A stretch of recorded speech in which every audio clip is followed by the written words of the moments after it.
Hello, everybody, and welcome to this week's edition of Your Mortgage Process. I, of course, am your host, Greg Wareham.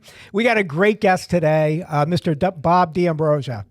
Welcome to the show, Bob. Oh, great to be here. Great to be here. We're going to talk so much about the mortgage process. Yeah, right? We're going to go deep. Deep, very deep. We're going to go deep into the rabbit hole on it. Exactly. We're having a great sidebar talking about Amazon, different things before we came on air. I'm really happy to have you here, Great being Bob. here. I know you're diverse in a lot of different areas, leadership and John Maxwell and all this different stuff that you're involved with. And gosh, we've known each other for 12, 13 years now. Long time. And it's really hard to get Bob on the show. I asked him about 6 months ago, but he's almost never in town. He's bi-coastal. So he's in California and then he's in the greater New Jersey area.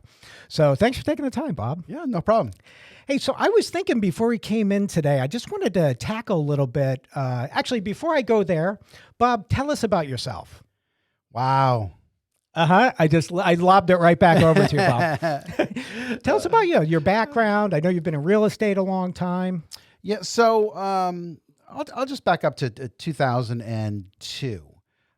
2002 was a big turning point in my life. I went to a Tony Robbins event and was working in the technology industry, doing real well, growing a technology company from a small company to a rather large company. And that's when the technology boom was really taking off. Sure. But it was financially rewarding, but it wasn't really emotionally rewarding. So I went to this Tony Robbins event, walked on fire, did the whole thing, and realized that Do you burn your feet on that? you can. Okay. There are medics and doctors on staff, but most people don't. You only burn your feet if the coals happen to get stuck between your toes. Oh. That could be a problem. Okay. But I was So it's fine. bad. I was fine, and I later up and working for Tony Robbins and led people across the fire and made sure they were ready to do it. But in this event, it was 2002, which I did walk on fire the first day. Unleash the Power Within. He is coming. Give him a little plug. He's coming to back to Jersey in March of next year. In Atlantic City? No, he'll be in the Meadowlands. Okay. And he's live because with the COVID, he hasn't been live for a while. He's Right. back live. He's going to be in Florida and now back up in New Jersey. I saw him down in Atlantic City several years ago, and what I didn't realize was how big he is. He's He's huge. a huge and guy. His hands are gigantic. Yeah, you shake his hands and they're gigantic. And we'll get into that later because he's a master at what he does, obviously. Yeah, certainly.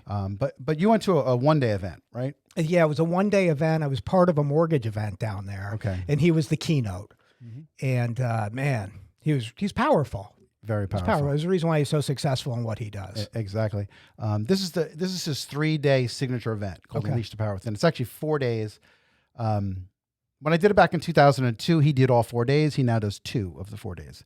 Okay. He has other people do the Saturday and the Monday or whatever it is, the second and the fourth day. Sure. But we went through Walked on Fire, which is to overcome limiting beliefs. Mhm. If you could do that, you could do anything. And then after that, we went through a series of exercises over the weekend, learning about your passion, what your passion is. And my passion was really helping people, Right. making a difference. Seeing other people succeed really excites me, makes me happy. So I went back to my parents after that, even though I was already grown with a job, and said, you know what? I'm going to leave this corporate job. And you had a very successful career there. Oh yeah, very successful, but had the suits, the ties, the shirts. 40 people reported to me in sales, multiple offices, Pennsylvania, New Jersey, New York, and said, I want to help people. I want to make a difference. I want to teach. I want to train. I want to speak.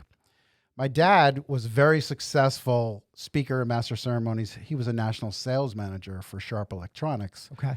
So I got a lot of that from him. And he always also, he had a very strong faith. He always wanted to help people, difference in charities and stuff.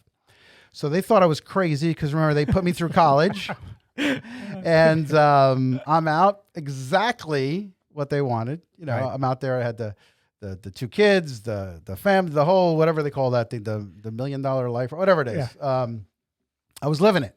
And then I said, I'm just going to quit. And they're like, Sounds "What? reasonable." What? I Right. said, yeah, well, my passion is this. So from that, a lot of different small companies. And then I realized I could get into real estate and I could make as much money as I wanted, have unlimited time as I wanted, and there's so many, in real estate, you're your individual boss, you're your individual company. So I could help master real estate and then help train the realtors. Yep. And that's what I did. And then eventually the plan was to be successful enough in real estate to get out of the real estate and do full time into training and coaching. So I worked for Tony Robbins for a little while, and then I got certified by John Maxwell Leadership on leadership, communication. That was about 3 or 4 years ago. I left the real estate industry in the end of 2019 before COVID. And now I've just been speaking and training Zoom, but now back in person, and do a lot of communication, behavioral styles, leadership. And I want people and companies to maximize their full potential using different communication strategies as well as personal growth plans. You know, I want to come back just a little bit to that transformation in your life, because you weren't young at that time. Well, I guess it's all relative to the definition, right? But now you have this successful career and you decide, hey, this isn't right for me.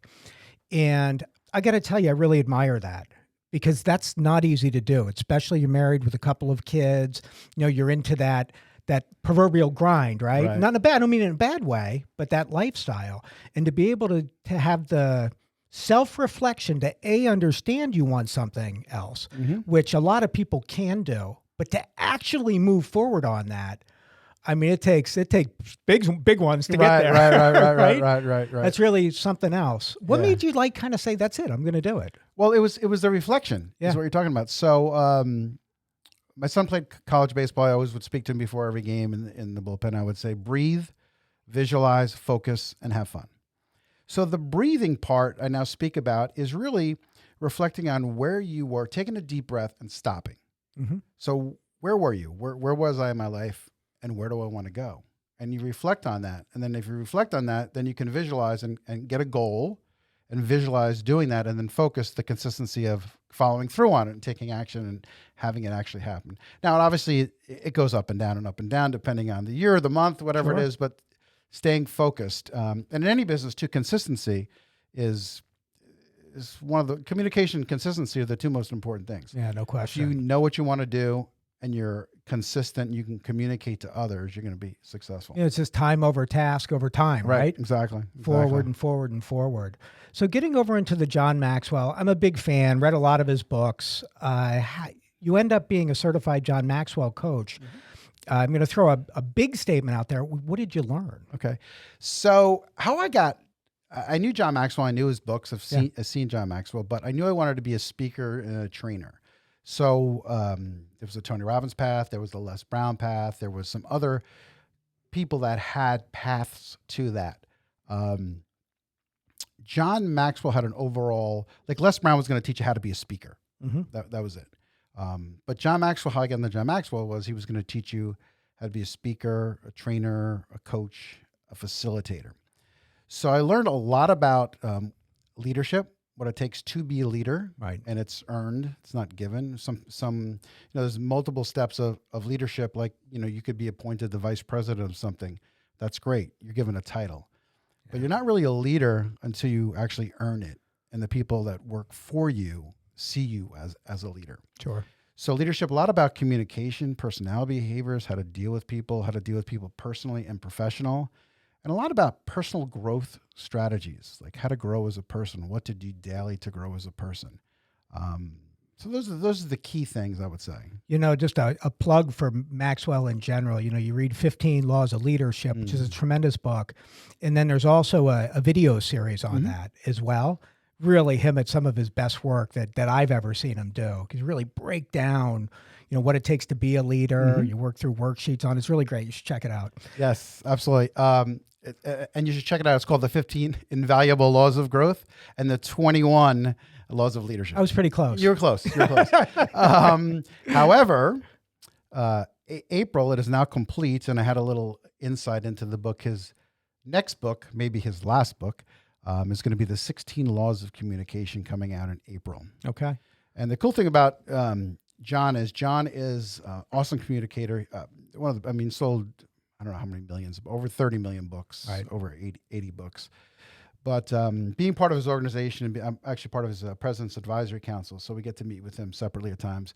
But he actually he speaks the, what do you call it? Speaks to speak, walks the talk, because in these smaller groups, he actually runs things by us and says, okay, this thing on communication, this law, I'm saying this. Can you give me better words? Is that true? What do you feel about it? So he asks for input in that, which is really, really cool. Yeah, it's Thank great you to for- have the humility when you've been so successful. Yes. I mean, because he's counseled presidents, Oh, everybody. absolutely. Done a Yeah. lot of great work in South America Mhm. with the governments down there. It's really something else. So, for you and the way you're plowing forward with your training with John Maxwell, what are some of the things that you focus on with people that you're coaching or seminars that you do? Right. So most of the seminars are on communication, which is everyone communicates, but few connect, Mm. which is true. I mean, having a conversation personally or in the professional world, people are talking, but are people listening? Are you actually connecting? And how do you connect? Right. Finding commonalities and things like body language, things like that. And then I'm certified John Maxwell DISC consultant, which is Mhm. personality behavioral styles. So we're all made up of different personalities, different behavioral styles, and knowing what you are, and what your strengths are, and what other people's personalities and behavior, you can communicate better with them. Right. And as well as personal growth, 15 invaluable laws of growth, teach it all the time. And what that does is sets up a personal growth plan for yourself. A lot of people have plans or they may have goals, but what's your personal growth plan? What books are you reading? Are you working out? What are you doing daily to make yourself a better person? Because it all starts with you and who you are and then what you become. You know, when you look at communication, to your point, anyone can really communicate, right? A baby communicates. Mhm. But when you look at the connection aspect of it, do you think that the listening is the big component of that? Like, what makes it a true connection? Commonality. Okay. Yeah, things in common. People want to be people they know, like, and trust, or Right. people want to be with people they admire to be. So, when I teach sales, when I teach companies, or, I teach a lot of HR companies that really do hiring or have to keep employees around, real estate companies, things like that.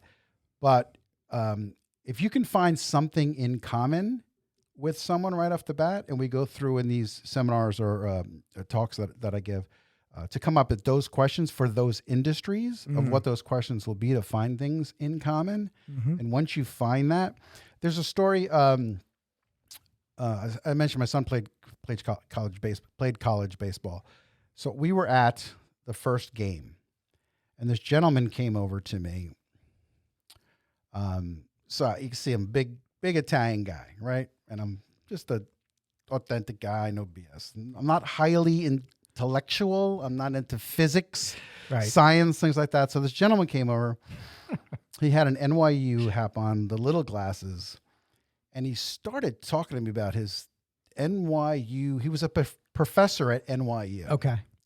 So I got the picture. So what I shouldn't have done, and what I teach not to do, is don't prejudge anyone. Right. Everyone's a 10. But immediately I did, and then immediately I had to try to catch myself. So we had nothing in common. So this conversation is going to go nowhere. Until he said, my son's a pitcher.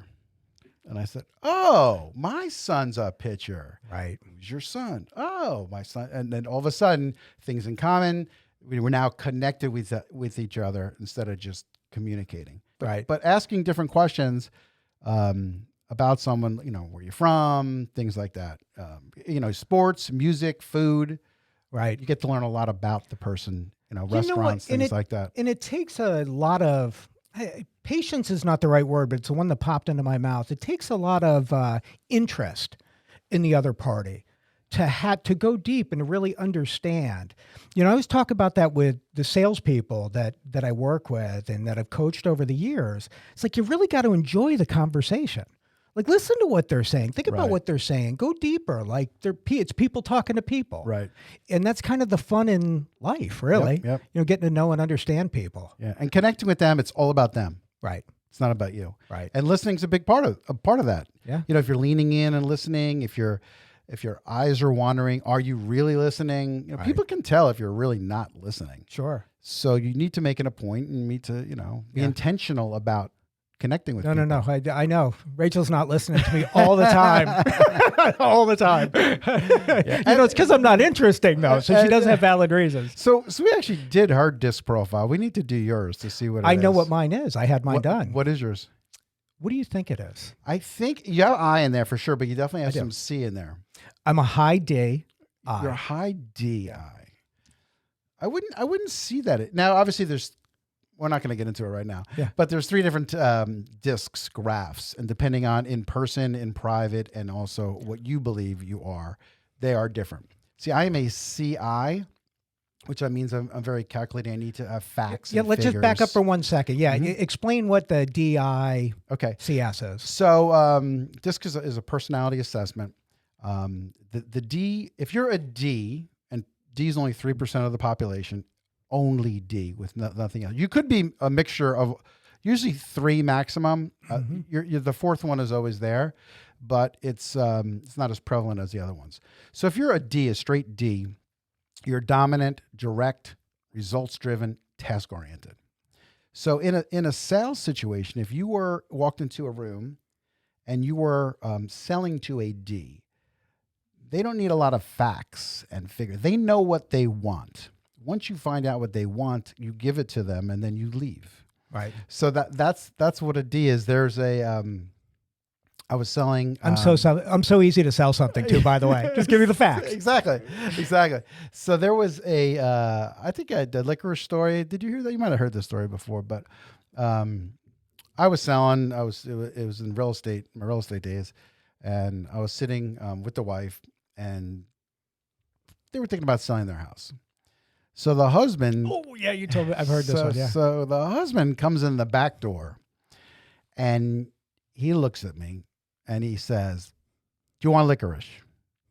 And I was like, Now he's an intimidating guy, yes, right? yes. Storms through the door, opens the door, looks at me. I'm sitting at the table with his wife. He says, "Do you want licorice?" And it's the chocolate licorice, not the black of the red licorice. Okay. I said, "No, I'm good. Thank you very much." He said, "Are you Italian?" Now, my last name is D'Ambrosia, and, from New Jersey. I said, "Yes." And he said, "What do you think we should list the house at?" I said, 337. He said, "Where do I sign?" That was it. Right. Didn't have to sell anymore. Didn't have to bring out anything. And some salespeople tend to give more than they need to once you have the sale. Mark Cole, who we were talking about earlier, who is now the CEO of the John Maxwell Company and doing a lot of speaking now for John, said, in the beginning when I was a speaker and I had all my notes and everything, I thought I had to get everything out. Right. But I don't. I just need to add value to the people who are there. And if it goes somewhere else, questions and stuff, that's fine. So did you have a question? No. I was saying that's I couldn't agree with you more. Exactly. Yeah. And the same thing when I speak or train. I mean, depending on where it goes, I want to add the most value to the people in the room than me getting through everything. Sure. For sure. So that's a D. And I is a influential person, someone who likes to talk. Sometimes doesn't listen. If you're selling to an I, you want to make sure you put everything in writing afterwards, because they're probably talking more than they're listening. There was a gentleman. I'll do that at the end. Remind me about the birds. Okay. Okay. We'll write that down. The birds. Bob, Just the birds. Not the birds Alfred Hitchcock, not the birds and the bees, but the birds. So that's an I. So if you know they're an I, and this also is the same on the phone too. You could tell if someone's talking a lot on the phone. So what you want to do whenever you can figure out what their personality type is, you want to match it or mirror it. Sure. So then you have the S, which is steady, peacemaker, wants to make sure everything's okay. That's my wife, by the way. More of a supportive role. Yeah. But yeah, make everything's okay in the family, everything's okay with the team, everything's okay with the company, and maybe we'll sit back a little bit and then have other people make decisions. They don't like change. They don't like change. And then the C is very analytical, facts, figures. So my wife is a D. I'm a CI. We're buying a car for my daughter. She went with my daughter and went to many places, picked out a car, got a car. apparently negotiated the price, and I was going to go the next day. Now, remember, I'm a C. Right. You want to see everything. Exactly. Right. So I get there, the salesperson's ready for me to sign. And I said, well, what is this $297 charge? What is this charge? No, we don't need this charge. I want to see everything. My wife knows that now. So any big purchases, she will let me know what she would like us to purchase. And then she would ask me, when am I going to be done my research for that? And then she'll continually ask me, being a D, did you decide? Did you decide? Did you decide? So a C is, wants to know all facts, figures, analyze things before they'll make decisions. So, Greg, what are you supposed to remind me of? The Birds. The Birds. But not the Alfred Hitchcock version. Exactly. So there's a gentleman, I just was listening to one of his audio, but Milton so-and-so. It's not me that came up with this gentleman. Milton and the Birds disc. So if you want to see who really gave credit for this. So he said, think of a D personality type as an eagle. Someone who knows what they want, goes down, gets the fish, moves on. Think of the I as a parrot. Talking, always talking. The S as a dove, someone who wants to keep the peace. And the C as an owl, very logical. Very good. It's a good way to do it. So last week I started adding that to my my teaching because you can remember that. You know, I'm really someone who thinks that depending on, so when I take a test like that, I don't know if you really call it a test, but a profile like that, I'm taking it from a business perspective, right?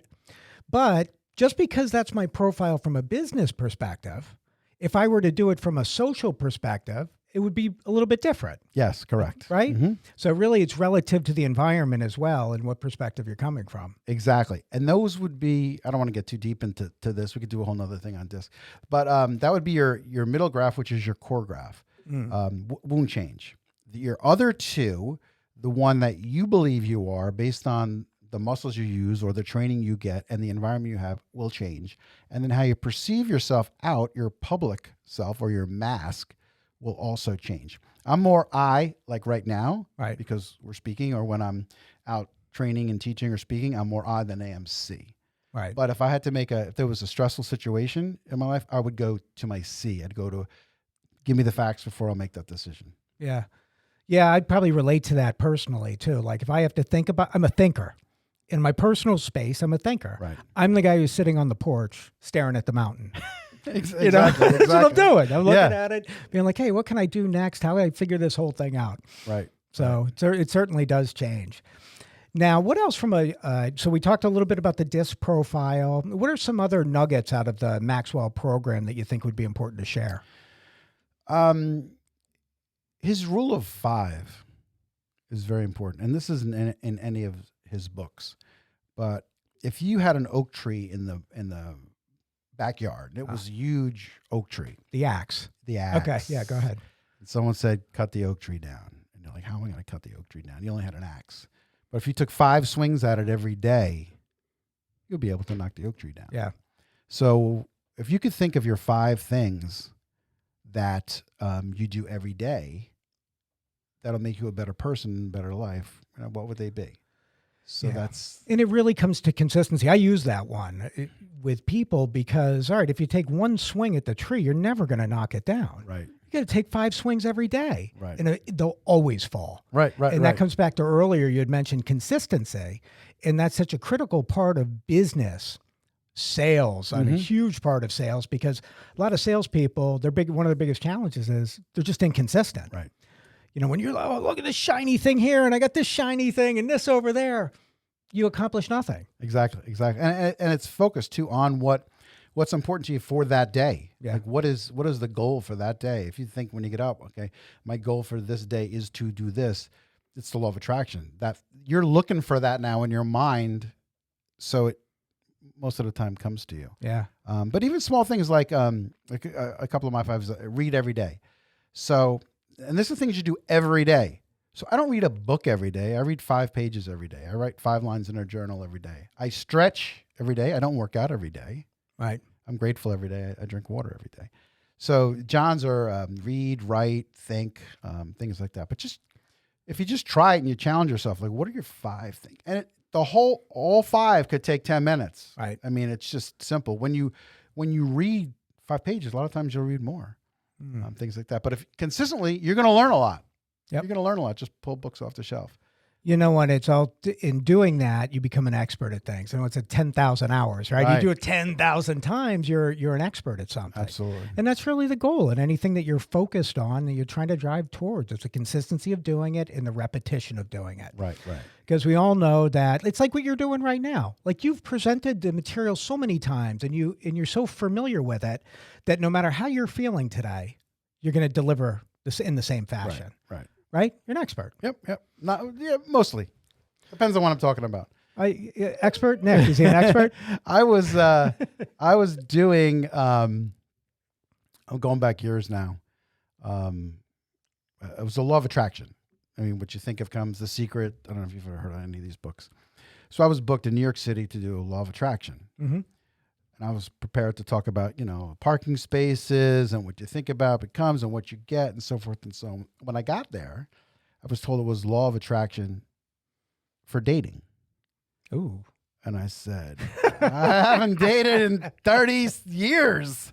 So I had to spin it that way. But Same fundamental principles? Same fundamental principle. Right. What you want, set your goals, connection, communication, choices. Sure. You make. Those are all the big C's for sure. It's great, Bob. So we're going to take a quick break, everybody. We're going to come back. I think we're going to pick up on leadership. Okay. So Greg Wareham, Bob D'Ambrosio, we'll be right back at you. Well, welcome back, everybody. Of course, I'm Greg Wareham. We have Bob D'Ambrosio here today. Again, Bob, thanks for joining us. Oh, no problem. So coming back to leadership, give us a nugget on leadership. Like, what's the most important thing? Leading yourself first Oh, it's good. is the most important thing. Yeah. Because people will follow you based on your activities, not what you say. You hear it all the time. See what I do, not see what I say. Do as I say, not as I do. Yeah, exactly, Right. exactly. But you need to work on yourself first for you to become a leader. People are not going to see you as a leader until you're out doing it. Right. So if you're out in the corporate world or even in your personal life, if you're going to do things, people are going to be excited about you. For instance, if you plan a meeting with someone, Mm-hmm. okay, people are going to be excited about that, but you need to keep the meeting to gain their trust. Right. That's becoming a leader by keeping your commitments, showing up on time, going above and beyond, being the first in, last out. So people see that, and then they will follow you, and you can become a mentor to them, and then they could see what you're doing to be successful, and then they can follow you. Why do people struggle, you think, so much to believe in themselves? Because you meet with a lot of people, you do a lot of presentations, and Yeah, it's a lot of self-doubt, right, a feeling of maybe not being worthy right, to get what they are or what they want to get, and really to not believing they can. So Right. they need to know that they actually can. The worthy thing is Harv Eker, who's a motivational speaker. He wrote a couple different things. He would in his seminars. First time I went, he'd have us all stand up, and he's put his hands out and says, "You are all worthy. Now sit down." So it's true, because depending on people's lives and their situations, how they were growing up, their environment, they could be beaten up a lot. Sure. We all have been to a certain extent, right? Exactly. In our lives. Exactly. So if you can think of a $100 bill, $100 bill is worth $100. Right. If you crumple up the $100 bill, what's it worth? $100. $100. If the $100 bill gets yelled at, gets stomped out, tells them they're no good, it's still worth $100. That's a great little nugget and a great little relatable analogy that you put there. I think that's great. Yeah, because you're my favorite Tony Robbins quote is, "Nothing has meaning except the meaning you give it." Right. So if you tell yourself, I can do this, I'm going to do this no matter how long it takes me, you'll do it. Mm. And finding a way to do it, whatever it is. Having a mentor. Me and my family ran a half marathon. Mm-hmm. I didn't know how to run a half marathon. So we found someone, Pretty good. Jeff Galloway, to run, who wrote a book on how to run a half marathon. Mm-hmm. And we followed it exactly what it is. So whatever it is, someone's written a book on it already. Right. Find the book, follow the steps, and you'll be successful. Now, you have to follow them exactly as they are in order to be successful. Yeah. You know what? No sense of reinventing stuff. Why people continue trying to reinvent the wheel. Exactly. You know, it is amazing how important perspective is on everything, right? From the conversations that we're having or the ones you have with your family or dealing with a problem. Right. You know, what is the perspective that you go into? It's the worst thing that ever happened to me in the world. Or, I'm going to come up with a creative way to make this better. Exactly. You know? Exactly. You can always find the good. The good is always out there, so is the bad. Yeah. And you can look for the good in any situation that's out there. I mean, it could be the worst. And if something very traumatic happens to you, it's fine to grieve and learn about that. But then at some point, you're going to have to move on. Yeah.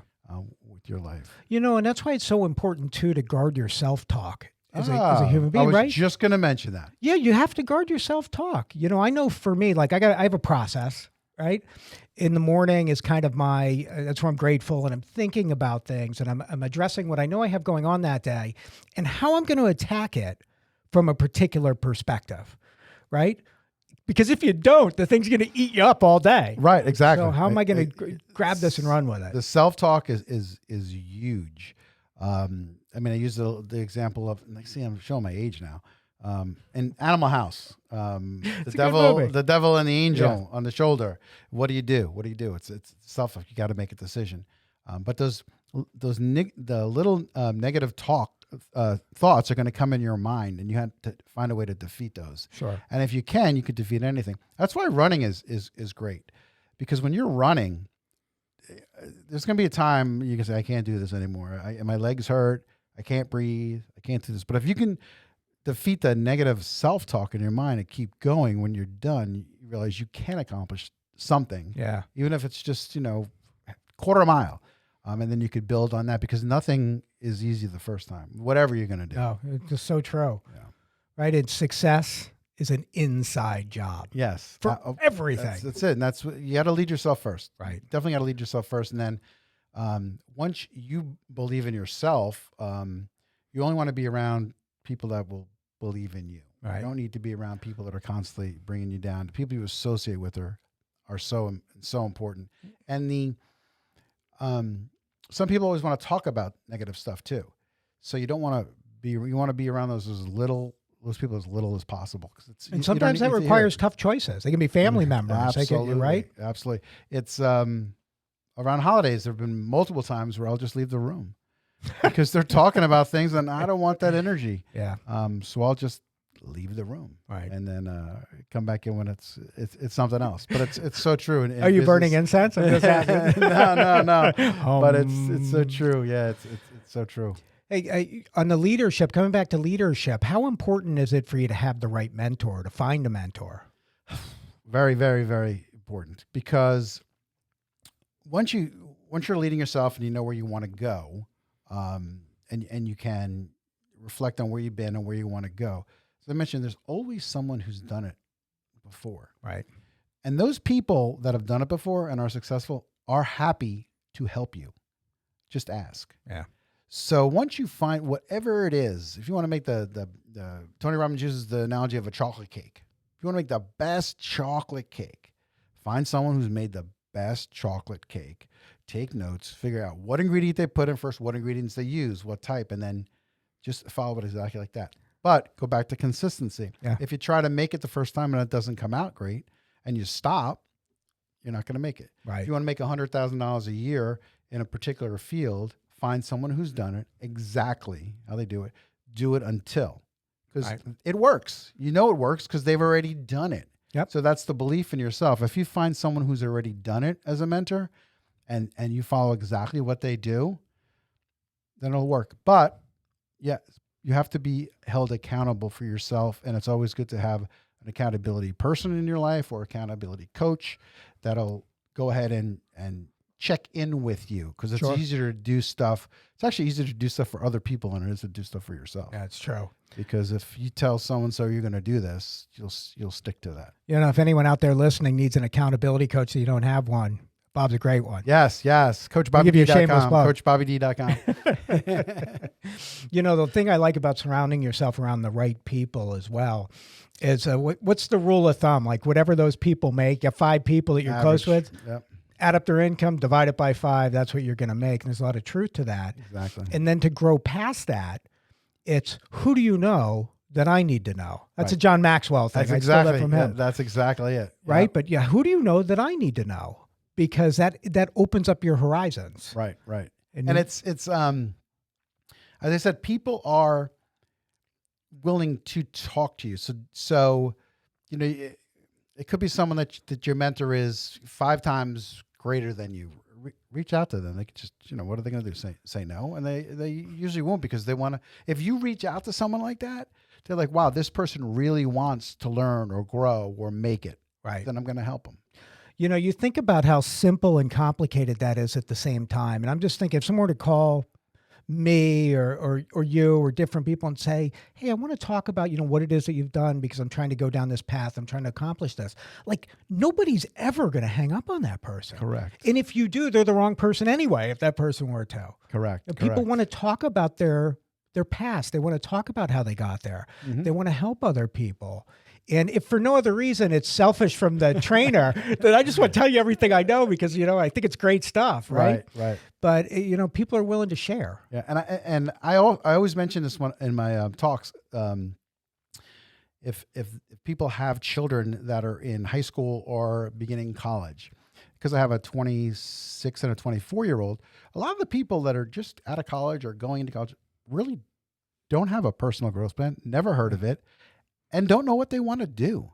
Right. By taping, there's actually a student career assessment disc, which will give you your personal and behavioral styles, but also based on your behavioral styles and your personality, tell you what your thinking style is, how to get along with teachers, as well as possible career paths. Sure. That's great. So this gives them something to go with. If you want to be an attorney, a doctor, things like that, then you have your path. But if not, if you want to go in business or you want to do something like that, Right. it's so vague. It's pretty vague. Yeah, right. And people need direction. And in school, they don't really teach that. They don't teach values, character, Sure. personal growth plans, Yeah. setting goals.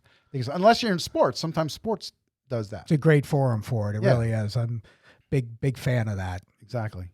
And you got to understand yourself before you're going to understand anything else in life. Now, you mentioned personal growth plan. Just kind of real quick version of it, because I know you could probably talk about it forever. What does that look like for somebody? Well, a personal growth plan is obviously leading yourself, developing yourself. Yeah. How are you going to do that? What people are you going to associate with? Yeah. What books are you going to read? What things you're going to listen to? Who are you going to add value to today? Who are you going to add value to next week? So it goes back to a lot of those the rule of 5. Mm-hmm. What 5 things am I going to grow over the course of the year? So instead of just having a goal, like I want to make this much this year, this much this year, how many books am I going to read by Right. this time? What am I going to listen to? What events am I going to go to? What events am I going to go to? And then follow up with accountability action. Because you go to these events, you go to these trainings, and professionally, there's a ton of them out there. And that day, that hour, those 4 hours, you're getting so much stuff. You're getting a couple ideas, and that you're in a Right. moment. You have a moment. But then you have to take that moment and gain momentum Right. with it. You need to then take that and what did you learn? Even if it's one thing, and follow through the rest of the year and plan out, okay, am I going to study this? I know DISC, I know communication pretty well. I buy books and I listen to audiobooks all the time on it because I always want to get better. Sure. The better you can get, the better it helps. And momentum's add such a great, take the moment, another great phrase, take the moment, and turn it into momentum. And, if I look at it from a sports standpoint, you ever watch those games? You watch Oh. the football game, right? Mhm. And you watch that shift in energy. You get one play that changes the whole direction of how that team's playing. They have all the momentum. When they have all the momentum, well, you know what? They're running a little bit further, a little bit faster. They're making bigger plays. In basketball, those shots are going in just a little bit easier. Right. And it's an intangible, Mm-hmm. right? But it's so important to everything that you do personally and professionally. Absolutely. And John Maxwell has a chapter in his leadership book called The Law of the Big Mo. It's a whole chapter, and you know what the momentum does? It gives you belief. It gives you that hope that it can be done or it will be done, and just having that belief, a belief system, overcoming a limiting belief that maybe you couldn't do it a minute ago, but now there's the opportunity of doing that. I mean, like in sports, it's crazy the people that get momentum and the comebacks that happen, or the laterals back of certain games that happen, and it's crazy, but it's so true in life and in business for sure. It's such an intangible energy shift. And, and that's where we are, right? We're energy. Exactly. It's how do you take that power and leverage it for good and what you're trying to accomplish? That's great stuff. What else? What else do you think from a growth plan standpoint? You'd mentioned breathe, visualize, and focus. Yeah, that's what I do keynotes on. That was all stemmed from me and my son and baseball. But we talked about this a little bit before, but the breathe part of it in your life, wherever you are in your life today, wherever you are right now, just stop and then reflect. So we're coming up to the end of the year. At the end of any year, you want to take a look at what happened over the course of the last year. Greg, you know what the easiest way to do that is? Stop. Think about it. Your phone. Oh, there you go. Yeah. You have a million pictures on your phone of the last year. Yeah. So if you, January 1st, whatever it is, look at your phone, it'll take you through the whole year, where you were, what you've done. And from those pictures, what did you learn from that? So what are the valuable lessons, and what are things that you learn that you don't want to do in the future? So you're reflecting on the last year, and then go ahead and from that and your lessons, what are you going to do in the next year? So you're stopping, you're breathing, and from them, you're going to set the goals and your values, and then you're going to actually visualize, see yourself do what you want to do, right? And then focus and be consistent. So in a picture, take a picture. My son was a pitcher. First thing you want to do when you're on the mound is you want to breathe and stop. You want to gain your composure. Then you're going to visualize the next pitch. It's a curveball, slider, or a fastball, whatever it is. Then you're going to focus, and then you're going to deliver. So before every game, and now my son plays baseball since he was 8 years old, all the way through college.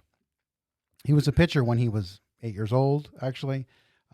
But as there were bullpens, so it wasn't when they were 8 years old, but a little later, I would always go early to the game to see him warm up. Now in college, we could be anywhere in the U.S., and I would leave the hotel. My wife would not come with me.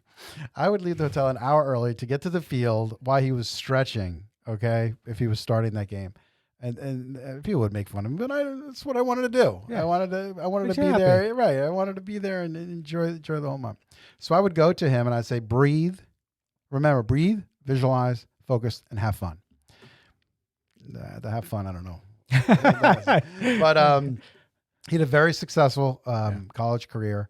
And afterward, his last game, he got his career got cut short by COVID. He was a senior during his 2020. We were in Florida. He didn't realize he was pitching his last game ever in his career because we came back from Florida and COVID shut everything down. But he struck out 21 batters. That's great. So because of that, he was interviewed on a lot of radio shows, podcasts, did a lot of interviews. So I was sitting in my house, and I got one of the papers he was interviewed in, and we were in the kitchen, and my wife was there, and reading the paper, and I start bawling my eyes out. She's like, "Why are you crying?" I said, "Because Matt was just quoted in this paper," and they asked, "Who was the most influential person? What is the most influential thing you learned?" And he said, "It was me." And I told him to breathe. That's great. Visualize and focus. That's what I say. He left the fun out in the quotes and the podcast and stuff. Yeah. But I'm like, wow, he was listening. Great moment. Yeah. He was listening, and that made a difference. Something, if I can just teach that and make a difference in other people, you don't know, Greg, when people are listening to what you're saying. Yeah. And how and when you're going to make a difference in their lives. Yeah. So if you stay positive and give lessons to people and keep adding value to people, John Maxwell leadership is all about, be a person of value that adds value to others. Yeah. So you don't know when that's happening. If you can actually teach that or teach someone, young, someone in your profession, you're going to make a difference, and you're not going to know until after a lot Yeah. of times. And, I think that's great, Bob. And people should be self-aware, right? What you're doing is impacting other people's. And we have the choice as to whether or not we want that to be a positive impact or you want that to be a negative impact. When it comes to being successful in anything that you're doing, nobody succeeds alone, Oh, absolutely. right? not. Somewhere down the road, you've had a Absolutely. mentor, a coach, someone supported, something you've heard, what your son heard from you, like you just don't. Right. And again, to your point, you don't always know when you're having impact. So nobody succeeds alone. If someone needed a coach and there was a business that needed somebody to talk, how would someone reach out to you, Bob? Well, you can go to coachbobbyd.com. The name of my company is actually Life's Locker Room. So you can go to life'slockerroom.com. And the reason I called it Life's Locker Room is because you're living life in a certain way. And then we talk about reflecting. You go into the locker room, you reflect, you gain strategies. Coaches give you strategies. And then you go back out of the locker room. So life'slockerroom.com or Coach Bobby D. My cell is 609-947-3311, 609-947-3311, or bdambrosia@gmail.com. CoachBobbyD.com. Bobby D'Ambrosio, thank you so much for spending the time with us today. Great. My pleasure. Enjoyed it. It was great. Look forward to having you back on in the future. Sounds good. And for everybody out there, I want to thank you for taking the time to listen to our podcast today. Again, Greg Wareham, I'm your host. We have Bob D'Ambrosia. Thanks for spending the time. We look forward to catching up with you next week. Bye, guys. Thank you for tuning in to this week's edition of Your Mortgage Process, hosted by Greg Wareham, produced by Greg Wareham and Nick Pavis at The Social Rift, and executively produced by The Social Rift. Thank you again for tuning in, and we look forward to catching up with you next week.